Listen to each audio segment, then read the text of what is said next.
Shalom, selamat pagi Bapak Ibu, saudaraku yang dikasih dan diberkati oleh Tuhan dimanapun Bapak Ibu saudara berada saat ini. Senang sekali saya pada kesempatan pagi hari ini beroleh kesempatan untuk berbagi berkat perenungan firman Tuhan di momen-momen Natal pada bulan ini. Dan sebelum kita akan merenungkan sedikit firman Tuhan ini, saya mau mengajak Bapak Ibu saudara sekalian kita sejenak untuk berdoa. Mari kita berdoa. Bapa di surga, terima kasih untuk kesempatan hari ini. Kami sejenak untuk duduk diam, membuka hati pikiran kami untuk kebenaran firman Tuhan, supaya kehidupan kami sungguh terberkati oleh karena firman-Mu. Karena firman-Mu itulah yang menjadi pelita bagi kaki kami dan terang bagi jalan kami dalam kami menyikapi, mengambil keputusan maupun bertindak dalam segala situasi dan kondisi yang ada. Di dalam nama Yesus Kristus kami berdoa. Amin. Dan saudaraku yang dikasih Tuhan, perenungan firman Tuhan pada kesempatan pagi hari saya berikan judul Sukacita Natal. Nah, firman Tuhan terambil dari Injil Lukas pasal yang pertama ayat yang 46 dan yang ke-47. Demikian firman Tuhan. Lalu kata Maria, "Jiwaku memuliakan Tuhan dan hatiku bergembira karena Allah Juru Selamatku." Saudaraku yang dikasih Tuhan, di dalam judul nats atau perikop tersebut dituliskan nyanyian pujian Maria. Dan di dalam perikop itu, di dalam ayat 46 sampai dengan yang ke-55 itu berisi ungkapan hati Maria, menggambarkan sukacita yang luar biasa yang dialami oleh Maria. Dikatakan bahwa jiwanya memuliakan Tuhan dan hatinya bergembira karena Allah Juru Selamatnya. Nah, saudaraku yang dikasih Tuhan, jikalau ini yang dialami Maria itu suatu hal yang baik dalam tanda kutip ya, mungkin dia akan menerima janji yang besar, hal yang menyenangkan, atau seperti yang kita bayangkan tanpa kita mengetahui konteks sebelumnya. Ini suatu hal yang mudah, ya, suatu hal yang mudah. Namun bagaimana kalau kita mengetahui konteks sebelumnya bahwa berita yang Maria terima itu adalah berita yang sangat-sangat di luar nalar atau akal manusia. Ya. Bahkan kalau kita saat ini pun menyampaikan kepada saudara kita yang belum percaya Yesus, ya, mereka sampai saat ini pun belum dapat menerima akan hal itu. Bagaimana mungkin ya? Bagaimana mungkin Allah kok menjadi manusia, ya? Demikian pula banyak hal yang membuat mereka sulit untuk percaya, terlebih lagi menerima Yesus sebagai Tuhan dan Juru Selamat mereka. Karena hal itu adalah murni karena kasih karunia dan anugerah Tuhan, sehingga orang itu percaya dan hidupnya beroleh keselamatan. Itu hanya karena anugerah yang daripada Tuhan. Nah, saudaraku yang dikasih Tuhan, apa berita yang Maria terima itu bukanlah berita yang bahagia seperti yang kita bayangkan. Jika seseorang mungkin bisa menuliskan ungkapan bahagia, jika menerima sesuatu yang sesuai dengan apa yang dia inginkan, sesuai apa yang dia terdoakan selama ini. Bagaimana jikalau seseorang menerima kabar yang tidak sesuai dengan apa yang dia inginkan itu terjadi dan bahkan mengancam nyawanya? Bisakah seseorang itu mengungkapkan sukacita seperti apa yang diungkapkan oleh Maria? Karena itu saya pada kesempatan hari ini memberikan judul perenungan kita adalah sukacita Natal. Bagaimana sukacita Natal yang sejati? Kita bisa belajar dari Maria, di mana Maria menerima kabar. Kalau kita melihat di dalam ayat yang ke-37 dan ke-38 dari pasal yang pertama dikatakan, sebab bagi Allah tidak ada yang mustahil. Ya, ini menyikapi perkataan Maria pada ayat yang ke-34 yang mengatakan, bagaimana hal itu mungkin terjadi karena aku belum bersuami. Ya. Berita yang diterima Maria adalah bahwa Maria akan mengandung dan akan melahirkan seorang anak laki-laki, dan firman Allah mengatakan, hendaklah engkau menamai dia Yesus. Dan Maria mengatakan di ayat 34, bagaimana hal itu mungkin terjadi karena aku belum bersuami. Ya. Nah, karena itulah ayat yang ke-37 mengatakan, sebab bagi Allah tidak ada yang mustahil. Lalu bagaimana respon Maria? Respon Maria di dalam menerima kabar itu, dia mengatakan, sesungguhnya aku ini adalah hamba Tuhan. Jadilah padaku menurut perkataanmu itu. Lalu malaikat itu meninggalkan dia. Apa yang menjadi kunci Maria bisa mengatakan hal yang luar biasa? Pujian di dalam ayat 46 sampai dengan 55 ini. Ini bukan suatu perkara yang mudah.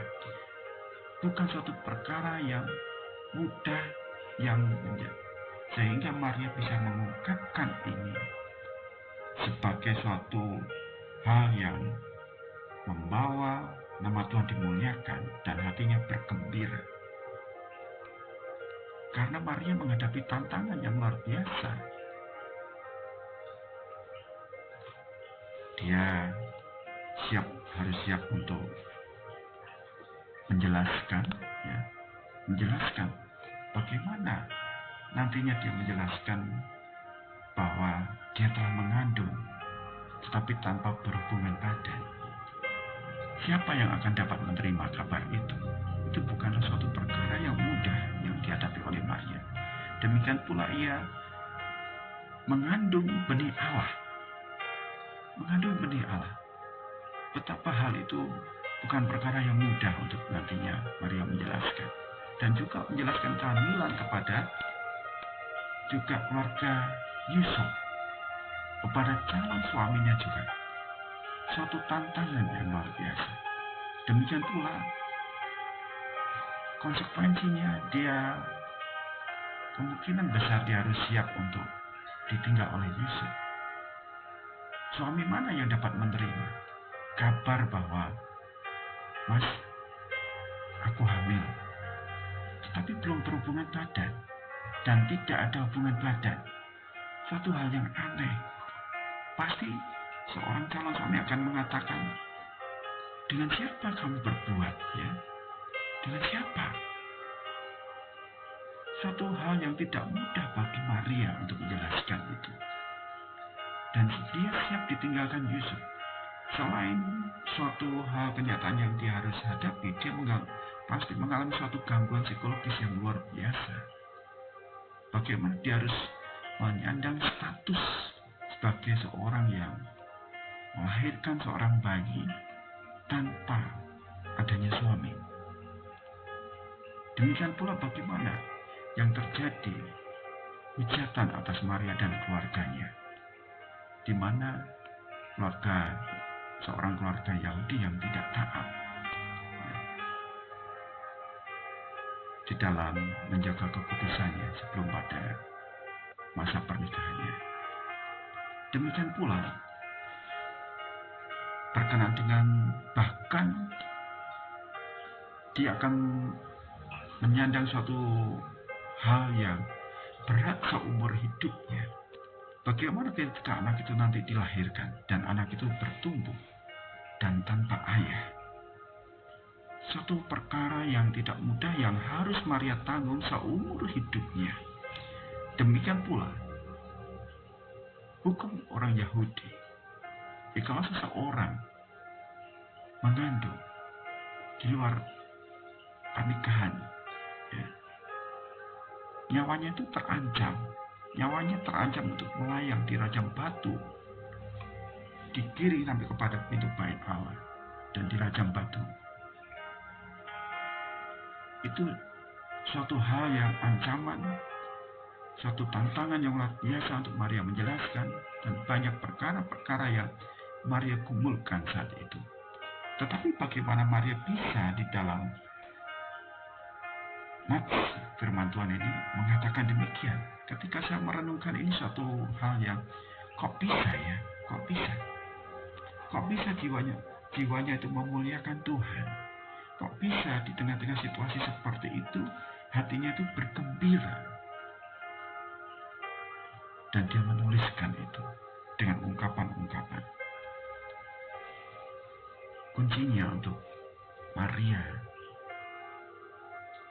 memuliakan nama Tuhan dan juga hatinya bergembira itu adalah karena dia tahu dan dia sadar betul siapakah dirinya.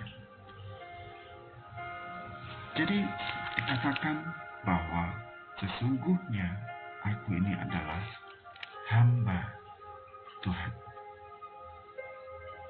Seorang hamba adalah lebih banyak mendengar apa yang dikatakan tuannya daripada dia mengatakan kepada tuannya. Demikian pula seorang hamba bahkan pada masa itu seorang hamba itu tidak berhak atas nyawanya sendiri. Nah, itulah yang Maria sadari sepenuhnya. Bukan hanya tahu, tetapi Maria sadar siapakah dirinya. Dirinya adalah hamba Tuhan. Sesungguhnya aku ini adalah hamba Tuhan. Terjadilah padaku menurut perkataanmu. Itu. Yang pertama adalah Maria tahu dan sadar betul siapa dirinya. Dirinya adalah seorang hamba. Seorang hamba yang harus tunduk, mendengarkan, dan taat akan apa yang dikatakan oleh tuannya, dan bahkan akan apa yang akan diperlakukan tuannya atasnya, bahkan atas nyawanya sendiri. Maria itu siap karena dia sadar dirinya itu adalah hamba. Artinya bahwa Maria itu siap dalam segala konsekuensi yang ada, kebersihan penuh kepada tuannya. Dikatakan di dalam pujiannya di ayat yang ke-48, ia telah memperhatikan kerendahan hambanya, ya, kerendahan hambanya. Ini suatu ungkapan kesadaran penuh bahwa Maria menyadari siapa dirinya adalah hamba. Bagaimana dalam kehidupan saudara dan saya, yang seringkali kita menyatakan dengan lidah bibir kita bahwa aku adalah hamba. Kiranya itu tidak sebatas kita tahu atau pengetahuan kita, tetapi disadari penuh bahwa kita ini adalah hamba. Yang kedua, Maria tahu dan sadar siapakah tuannya. Sehingga di dalam puji-pujiannya ini, ya, jika menuliskan nyanyian pujiannya, di ayat 49 dikatakan karena yang maha kuasa, tuannya adalah yang berkuasa. Yang ayat 51, ia memperlihatkan kuasanya. 53, ia melimpahkan segala yang baik. Ayat 54, ia menolong. Ya. Ia tahu, ia mengenal siapakah tuannya. Jadi untuk mengalami sukacita Natal yang sejati adalah pembaruan yang dari dalam. Mungkin kalau kita hendak mengalami sukacita Natal, kita berusaha sebaik mungkin untuk merubah apa yang ada di luar kita. Ya. Bagaimana nanti baju saya tidak sabar mau beli yang baru, bagaimana nanti bagaimana bentuk acara yang akan dibuat supaya mengalami kebahagiaan dan yang luar biasa. Ingatlah bahwa perubahan apa yang di luar kita hendak berusaha merubah apa yang di luar kita untuk memperoleh kebahagiaan atau sukacita Natal itu satu perkara yang mustahil, dan itu perkara yang tidak bisa bertahan lama. Bentuk acara dari tahun ke tahun selalu berubah, tetapi manusia akan mengalami titik-titik kejenuhan. Ada orang yang mengatakan, wah Natal paling ya gitu ya, ibadah pakai lilin, setelah itu selesai lihat drama ya, dan bentuk drama dikemas demikian rupa dan sebagainya. Tidak sedikit orang yang mengalami kejenuhan ketika seseorang itu mengharapkan sukacita yang ada di luar dirinya. Tetapi sukacita sejati adalah sukacita yang dialami oleh Maria, yaitu pembaruan yang dari dalam. Apa itu pembaruan dari dalam? Kesadaran penuh bahwa diri kita adalah hamba. Dan kita sadar dan tahu siapakah Tuhan kita itu. Nah, kalau kita mengalami seperti apa yang dialami Maria, situasi kondisi pandemi seperti saat ini tidak akan pernah menghalangi kita untuk kita bersukacita menikmati Natal pada tahun ini. Tidak akan pernah merubah situasi hati jiwa kita untuk memuliakan nama Tuhan. Tidak akan pernah menghalangi kita untuk kerinduan kita datang memuliakan nama Tuhan di momen Natal ini. Karena itu saudara yang dikasih Tuhan, ingatlah bahwa kalau kita ingin mengalami sukacita yang sejati, sukacita Natal yang sejati pada tahun ini khususnya, alami seperti apa yang dialami, disikapi oleh Maria. Sadari bahwa kita ini hamba. Situasi pandemi, situasi apapun, ya, ingatlah bahwa kita ini hamba. Lakukan seperti apa yang dikatakan Tuhan kita. Dengarkan apa yang dikatakan Tuhan kita. Ada saatnya kita duduk diam, merefleksikan kehidupan kita, merenungkan betapa kasih Tuhan yang begitu besar dalam kehidupan kita. Dia telah menebus kita dari dosa. Dia telah rela mengorbankan anaknya yang tunggal untuk lahir, mati, bahkan mati di kayu salib untuk menebus kita sekalian dari dosa oleh karena anugerahnya.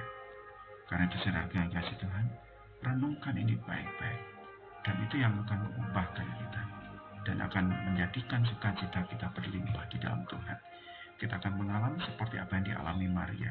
Dalam situasi kondisi apapun saat ini, kita bisa mengungkapkan bahwa jiwaku memuliakan Tuhan. Bagaimanapun bentuk acara di gereja, baik itu live streaming, apalagi sekarang diberlakukan PPKM level 3, yang harusnya direncanakan drama dan sebagainya, acara yang meriah Natal, dan bertemu dengan saudara-saudara yang dari luar kota, bertemu bersekutu bersama-sama, betapa sukacita, dan ternyata acara itu berubah, harus secara live streaming dan sebagainya. Itu pun yang bisa live streaming. Bagaimana yang tidak dapat melakukan live streaming? Hanya lembaran kertas yang mereka baca. Jika seseorang menyadari bahwa siapakah dirinya dan siapakah yang berfirman kepadanya, bahwa aku ini hamba, jadilah padaku sesuai dengan perkataanmu.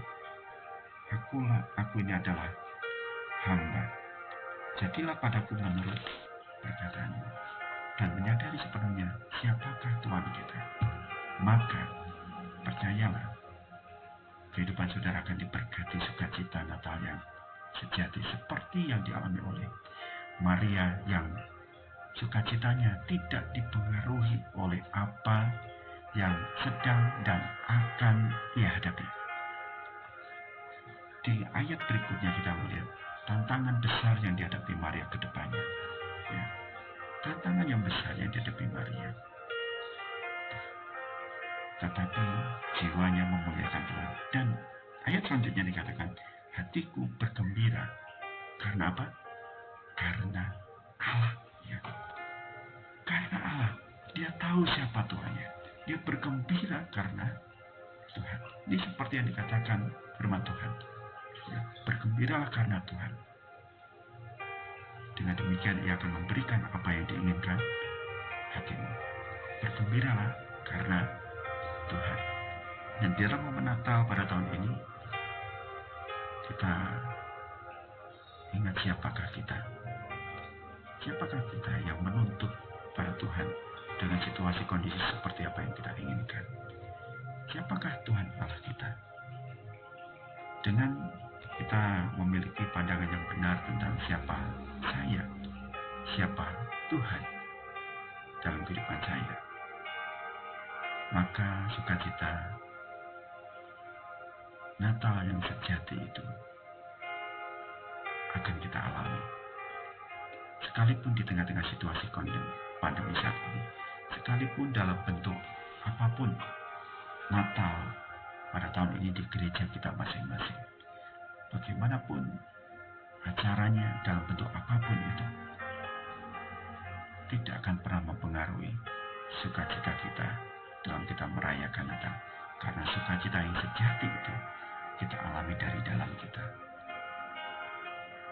Tetap sukacita, tetaplah lakukan apa yang saudara dengar akan setiap firman Tuhan. Lakukan itu.